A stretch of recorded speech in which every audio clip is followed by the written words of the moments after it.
ঠাকুরবাড়ি রান্নার বই থেকে পাওয়া রেসিপিগুলির মধ্যে সবথেকে সহজতম রেসিপি লেগেছে আমার এই রেসিপিটা, আলু পোহা।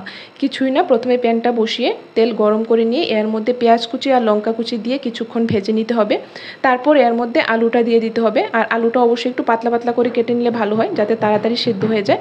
তারপর এর মধ্যে হলুদ আর একটু নুন দিয়ে কিছুক্ষণ ঢেকে ঢেকে ভালো করে আলুটা সেদ্ধ করে ভেজে নিতে হবে। তারপর আলু ভাজা হয়ে গেলে আর সেদ্ধ হয়ে গেলে উপর থেকে চিড়েটা দিয়ে দিতে হবে, আর চিড়েটা অবশ্যই কিছুক্ষণ ভিজিয়ে রাখতে হবে যাতে চিড়েটা নরম হয়ে যায়। তারপর এর জলটা নিংড়ে নিয়ে উপর থেকে ছড়িয়ে দিতে হবে, আর অল্প একটু নুন আর কিছুটা চিনি দিয়ে কিছুক্ষণ নেড়ে চেড়ে নামিয়ে নিলেই রেডি আমাদের আলু পোহা। আর কিছুই লাগছে না এই রেসিপিটার মধ্যে, বাস এইটুকুই। আর খেতে কিন্তু দুর্দান্ত হয় আর বানানো খুব সহজ। তো আশা করি তোমাদেরও খুব ভালো লাগবে, তোমরা অবশ্যই বানিয়ে খেও। আমি আজ প্রথমবারই ট্রাই করেছিলাম, আমার তো খুব ভালো লেগেছে। তো আজকের জন্য টাটা বাই বাই, তোমরা ভালো থেকো, সুস্থ থেকো।